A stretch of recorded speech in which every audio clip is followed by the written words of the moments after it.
காலகட்டத்தில் அதற்கு போன தடவை மழை வெள்ளம் வரும்போது நிற்காமல் அவர் வீட்டு அடுப்பு எரிந்தது. காரணம் அவருக்காக அல்ல, இங்கே உள்ள எல்லாருக்கும் அவர் வண்டியில் ட்ராலியில் எல்லாம் சமைச்சு போட்டுக்கிட்டே இருந்தாங்க. அது உங்கள் எல்லாருக்குமே தெரியும். அதோடு சேர்த்து பெட்ஷீட்டு என்னென்னலாம் உங்களுக்கு தேவையோ அவ்வளோ கொடுத்துட்டு இருந்தாங்க. கூப்பிட்ட குரலுக்கு ஓடோடி வரும் அரசியல்வாதிகளில் முதன்மையானவர் ஏற்கனவே அண்ணன் சொன்னபடி அதை நான் ஒத்துக்கிறேன். ஏன்னா அவங்க கூட நான் ஒரு 2 வருஷமாக இப்போ ட்ராவல் பண்ணிகிட்ருக்கிறேன். ஒரு அன்பு மிக்கவர், மரியாதை தெரிந்தவர், ஏழைப்பாளைகள் அனைவரையும் அன்போடு அரவணைப்பவர். ஆகையால் நம்ம அரசியல் தலைவர்கள் அவ்வளோ பேரும் நீங்கள் என்ன செய்கிறாங்க அப்படிங்கிறதோட நம்மக்கிட்ட இவங்க எப்படி இருக்கிறாங்க அப்படிங்கிறத பார்த்துட்டு நம்ம வருங்காலத்தில் நம்ம ஒவ்வொரு வேலைகளையும் செய்தோன்னா அது ரொம்ப சிறப்பாக இருக்கும். இதய தெய்வம் அம்மா அவங்களோட ஆட்சியோட என்னெல்லாம் பண்ணாங்களோ, தொட்டில் குழந்தை திட்டம் முதல் பெண்களுக்கு, அதாவது அளவில்லா அளவில் அவங்க ஒவ்வொரு விஷயங்களும் பண்ணாங்க.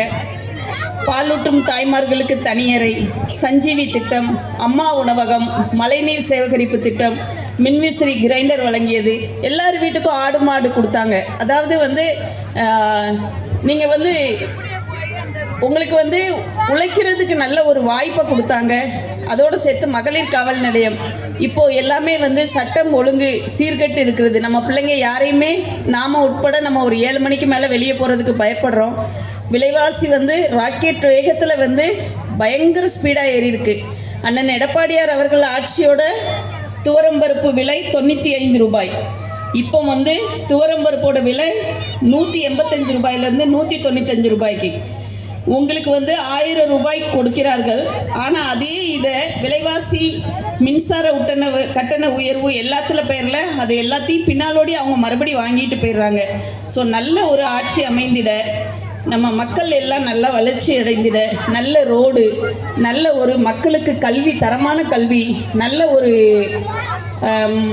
சுகாதார மையங்கள் எல்லாம் நம்மளுக்கு கிடைக்கணும். அதுபடி நம்ம நல்லா வாழணும்னா வரும் 2026 நமது கழக ஆட்சி அமைந்திட, நம்ம எல்லாரும் நல்ல ஒரு வளமோடு வாழ்ந்திட 2026 அனைத்து இந்திய அண்ணா திராவிட முன்னேற்ற கழகத்திற்கு வாக்களித்து நமது ஆட்சி அமைந்திட நாம் அனைவரும் செயல்பட வேண்டும் என்பதையும், இந்த கூட்டத்திற்கு என்னை அழைத்து உங்களை எல்லாம் சந்திக்க செய்த அண்ணன் செல்லப்பாண்டியன் அவர்களுக்கு எனது மனமார்ந்த நன்றியும் தெரிவித்து விடை